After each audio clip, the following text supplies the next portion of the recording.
Então, pessoal, todos bem? Vamos hoje entender uma importante decisão do STJ sobre improbidade, indisponibilidade de bens. E estamos aqui diante de uma nova situação em que o STJ fala sobre a retroatividade da nova lei de improbidade. Presta atenção quando eu te digo que o tema 1257 do STJ vai despencar nas provas de procuradoria, porque esse tema, na verdade, não é apenas o lançamento de um novo tema, o tema 1257. Por meio da decisão desse tema, o STJ tem um tema novo e ele tem dois temas antigos cancelados. E aqui, nesses novos vídeos, eu tenho feito exatamente o estabelecimento de uma escala de importância dos assuntos. E aí eu vou atender a sugestão de um aluno, de um seguidor, que disse o seguinte: ao invés de eu colocar escala de importância dos assuntos, eu criei a escala Bira de importância, a escala Ubirajara de importância. A maioria das pessoas me chama de Bira, então, para ficar até menor, para que você possa falar em escala Bira, nós temos a escala Bira de importância. Essa escala vai de 1 a 3. Esse tema está no nível 3 de importância, ou seja, o nível mais elevado na escala de importância para os concursos da advocacia pública. Escala Bira é a importância dos assuntos para os concursos da advocacia pública. Presta atenção nisso aqui. Aqui é a escala Bira 3. Muito bem, estamos diante de uma situação em que você pode vivenciar na sua prova da advocacia pública.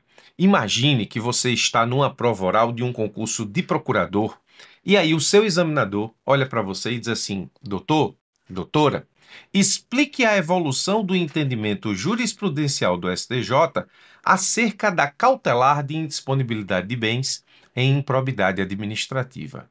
Bom, aqui eu sei que 90%, não, 90 é muito, 50% das pessoas que estão nesse vídeo vão sair do vídeo agora. Primeiro porque não se imaginam num concurso da advocacia pública, numa prova oral dos concursos da advocacia pública. E aqui tem uma importância nesse tópico que não é necessariamente jurídica, mas é neurocientífica. Visualize as suas conquistas, visualize onde você quer chegar e visualize as etapas que você efetivamente precisa passar para chegar e atingir os seus objetivos. Se visualize de terno para os homens, de terninho para as mulheres, sentado numa cadeira daquelas de escola estadual, de órgão público, na frente de uma banca examinadora de prova oral. Essa visualização é muito importante em termos neurocientíficos que não compete discutir agora, mas eu discuto isso lá no Cabeça de Concurseiro, onde eu dou inúmeros hacks neurocientíficos de estudo para concurso e de, nesse caso, organização de rotina, principalmente no estudo do mundo hiperconectado. Se você quer saber mais sobre o Cabeça de Concurseiro, deixa aqui no vídeo um comentário me pedindo para explicar melhor para você, caso você ainda não conheça. Mas muitas pessoas aqui simplesmente vão parar porque não se visualizam numa prova oral de procuradoria ou não saberiam explicar para o examinador a evolução jurisprudencial do STJ acerca da cautelar de indisponibilidade de bens e improbidade administrativa.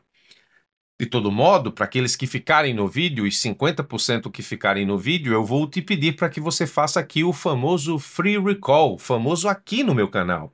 O que é o Free Recall? Agora você para e tenta responder exatamente o questionamento, visualizando-se numa prova oral. Tenta resgatar da sua cabeça tudo aquilo que você conhece, tudo aquilo que você entende, tudo aquilo que você lembra sobre a cautelar de indisponibilidade de bens em improbidade administrativa na jurisprudência do Superior Tribunal de Justiça.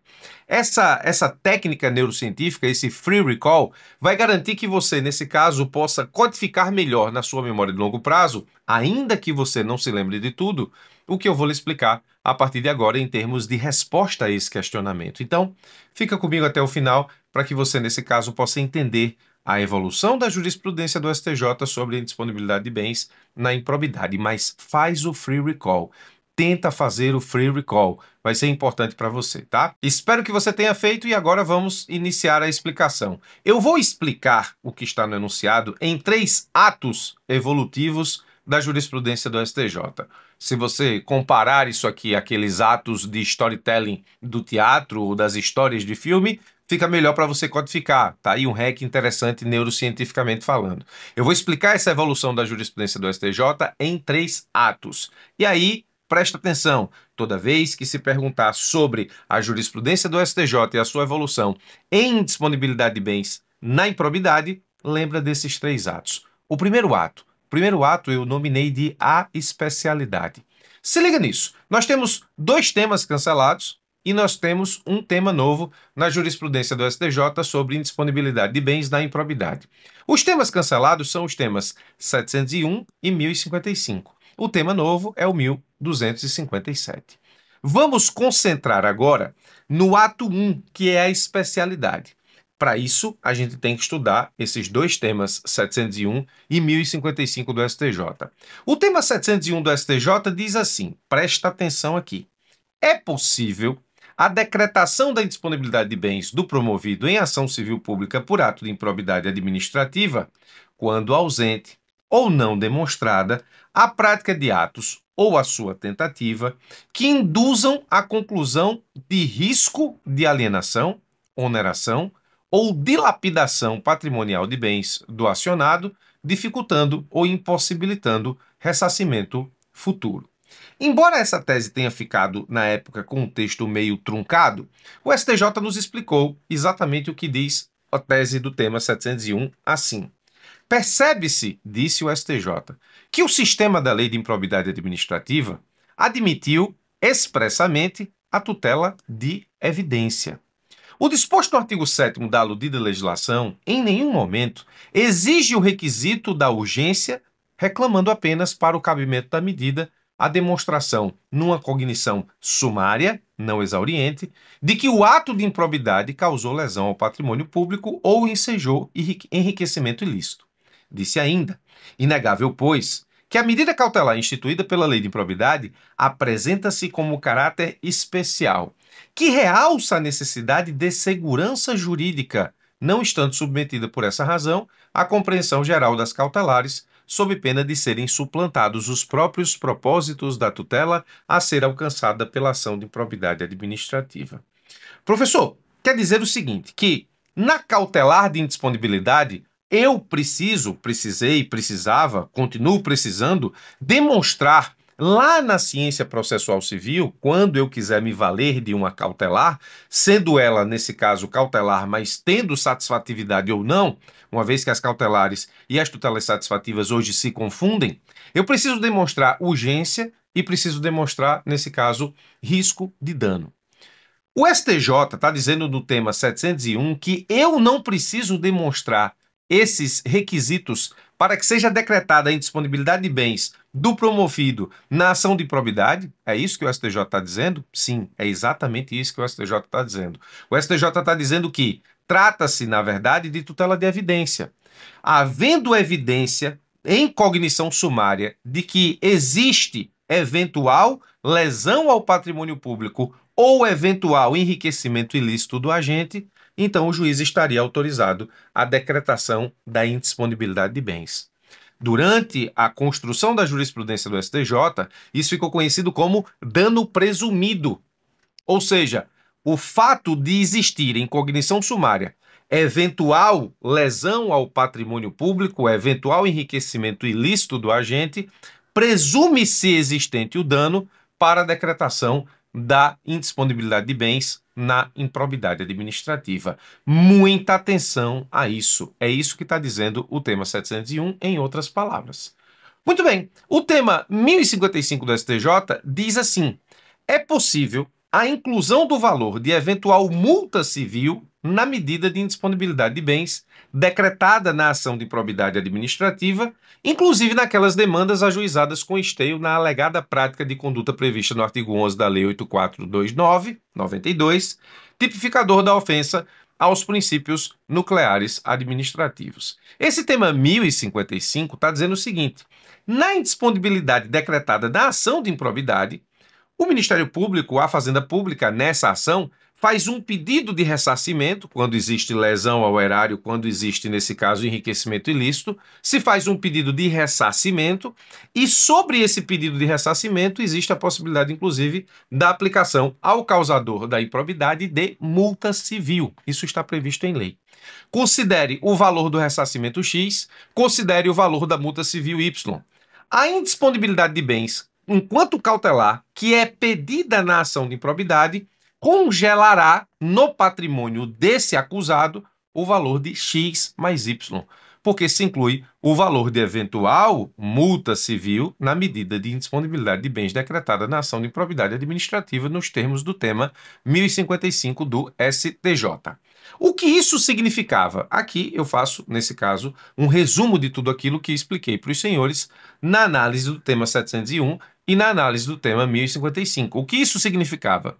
Significava que a indisponibilidade de bens, enquanto cautelar, era tratada pelo STJ de forma especial, ou seja, como tutela de evidência. Na improbidade, o autor não precisava, autor aqui, Fazenda Pública ou Ministério Público, não precisava demonstrar urgência, muito menos risco de dano para requerer indisponibilidade na ação de improbidade, bastava demonstrar, em cognição sumária, eventual prejuízo ao erário, ou seja, se houvesse evidência de prejuízo ao erário, evidência de lesão aos cofres públicos, evidência de enriquecimento sem causa, enriquecimento ilícito, a indisponibilidade teria seu requisito configurado. Além disso, o montante que seria tornado indisponível incluía o valor de eventual multa civil nos termos do tema 1055. Ou seja, se o pedido, como eu expliquei, na ação de improbidade é de X a título de ressarcimento e Y a título de multa civil, a indisponibilidade congelaria no patrimônio do executado, melhor falar em acusado, não estamos falando em executado ainda, então, fazendo aqui um conserto no material, isso congelaria no patrimônio do acusado o montante de X mais Y. Então, tá aí, multa civil também fazia parte do montante que seria congelado em termos de improbidade administrativa e indisponibilidade de bens. Nós temos, portanto, isso enquanto ato 1. Falei de ato 1 no que diz respeito exatamente à especialidade. Significa dizer o quê? A indisponibilidade de bens na improbidade, ela é especial, ou era especial, porque no ato 2, nós temos uma situação extremamente importante que eu denominei de anormalidade. Anormalidade é o quê? A perda da especialidade. A perda da especialidade da indisponibilidade de bens na improbidade, ela vem exatamente em razão da Lei 14.230, que trouxe profundas alterações no sistema legal da improbidade administrativa. Aqui nós temos o seguinte: sobreveio a Lei 14.230, que promoveu profundas alterações na Lei 8.429. Parte dessas alterações foi direcionada à medida de indisponibilidade de bens, que passou a exigir, para o seu deferimento, a demonstração, no caso concreto, de perigo de dano irreparável ou de risco ao resultado útil do processo, ou seja, aqui não há mais a possibilidade de se considerar, na jurisprudência do STJ, nem em qualquer lugar, o dano presumido. Não há mais essa possibilidade, ou seja, o dano presumido foi afastado por uma alteração legislativa na lei de improbidade. Ainda, diz o STJ, estabeleceu a nova lei, ainda, que não incidirá a indisponibilidade sobre os valores a serem eventualmente aplicados a título de multa civil ou sobre o acréscimo patrimonial decorrente de atividade ilícita. Você percebe claramente aqui que o artigo 16, que trata da indisponibilidade de bens no que diz respeito à improbidade administrativa, na nova legislação, ele atacou de forma frontal e direta os temas 701 e 1055 do STJ. Eu digo que a Lei 14.230 assassinou de uma só vez dois temas do STJ, que foram os temas 701 e 1055. O assassinato ou a morte desses dois temas traz para a indisponibilidade de bens, a cautelar de indisponibilidade de bens na improbidade, a normalidade que nós vemos na indisponibilidade no processo civil. Então, primeiro ato nós temos a especialidade, segundo ato nós temos a normalidade. Ok, professor, mas e o tema 1257? O que ele tem a ver? Bom, vamos para o ato 3. O ato 3 eu denominei de resolvendo o passado. Então, no ato 1 você fala sobre a especialidade da indisponibilidade de bens. No ato 2 você fala na normalidade da indisponibilidade de bens, tudo dentro de improbidade, ou seja, o ato 2 é a aproximação da indisponibilidade de bens na improbidade para a indisponibilidade de bens comum, que nós conhecemos na ciência processual civil. E o ato 3, nós temos que resolver o passado. Muito bem, depois da mudança da nova lei, da Lei 14.230, nós temos a seguinte dúvida no ar. E a indisponibilidade ou as indisponibilidades decretadas antes da Lei 14.230 em processos que estão em curso após a Lei 14.230, ou seja, e as indisponibilidades decretadas sobre a égide das regras estabelecidas pelo STJ nos temas 701 e 1055. O que nós fazemos com elas? Elas permanecem decretadas com as regras que foram estabelecidas nesses temas, 701 e 1055, ou é possível, nesse caso, revisitar essas improbidades para modificá-las no sentido de adequá-las ao novo entendimento da Lei 14.230. Lembre-se, elas foram decretadas como tutela de evidência, ou seja, apenas com o requisito de eventual prejuízo ao erário, e ainda foram decretadas congelando o patrimônio do acusado a incluir tanto o valor do ressarcimento quanto o valor de eventual multa civil. Elas permanecem ou é possível retroagir a nova lei de improbidade para readequar as indisponibilidades às novas regras legais? Nós estamos diante de uma nova hipótese de retroatividade da lei de improbidade nos termos da jurisprudência do STJ? Bom, vejamos o que diz o tema 1257. Por ele, o STJ disse o seguinte: as disposições da Lei 14.230 são aplicáveis aos processos em curso para regular o procedimento da tutela provisória de indisponibilidade de bens, de modo que as medidas já deferidas poderão ser reapreciadas para fins de adequação à atual redação dada à Lei 8.429.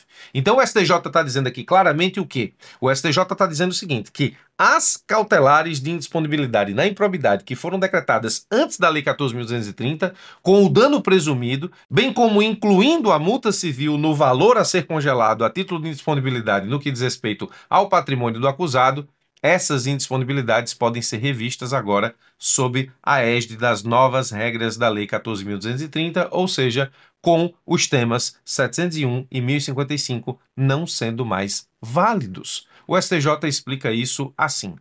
Por se tratar de tutela provisória de indisponibilidade de bens, medida que pode ser a qualquer tempo revogada ou modificada, afinal de contas estamos falando de uma tutela provisória, a Lei 14.230 é aplicável aos processos em curso, tanto em pedidos de revisão de medidas já deferidas, como nos recursos ainda pendentes de julgamento. Ou seja, se o processo de improbidade está em curso, qualquer indisponibilidade decretada sob a égide dos temas 701 e 1055 podem ser revistas porque trata-se de medida provisória que pode ser revista a qualquer tempo, revogada ou modificada. Dessa forma, as disposições da Lei 14.230 são aplicáveis aos processos em curso. E aí, nesse caso, nós temos o quê? Ao rever a indisponibilidade que foi decretada no processo de improbidade, o juiz vai aplicar a nova regra, qual seja, não vale mais o tema 701, não vale mais o tema 1055, a indisponibilidade perdeu a especialidade, tornou-se normal e agora, para manter essa indisponibilidade, eu vou ter que fazer o quê? Eu vou ter que analisar a existência dos requisitos, nesse caso, de urgência e de dano, esse dano não é mais presumido, bem como eu tenho que tirar do valor da indisponibilidade aquilo referente ao pedido de multa civil na ação de probidade. Então, disse o STJ, dessa forma, as disposições da Lei 14.230 são aplicáveis aos processos em curso para regular o procedimento da tutela provisória de indisponibilidade de bens, de modo que as medidas já deferidas poderão ser reapreciadas para fins de adequação à atual redação dada à Lei 8.429, notadamente no que se refere à necessidade de demonstração de perigo de dano irreparável ou risco ao resultado útil do processo e à impossibilidade de a constrição abranger o valor da multa civil, o que eu acabei de explicar. Ademais, sob consequência lógica, por contrariarem os dispositivos do artigo 16, parágrafos 3º e 10 da Lei 8.429, devem ser cancelados os temas 701 e 1055 dos recursos especiais repetitivos. Então, como disse lá no começo desse vídeo, no começo dessa aula, nós tivemos um tema novo, que é o tema 1257 do STJ, e dois temas antigos cancelados, os temas 701 e 1055. Nós temos exatamente aqui um assunto na escala BIRA de importância para os concursos da advocacia pública, nível 3. E agora, mesmo que você tenha errado o free recall, você tem codificado na memória de longo prazo, se você tentou o free recall, a evolução da jurisprudência do STJ sobre a cautelar de indisponibilidade de bens em improbidade administrativa. Por meio desse vídeo, te entreguei completa a evolução desse tema. Isso vai despencar nas provas de procuradoria e eu espero que depois desse vídeo você não erre na sua prova. Muito obrigado pela sua atenção, forte abraço e até os nossos próximos encontros.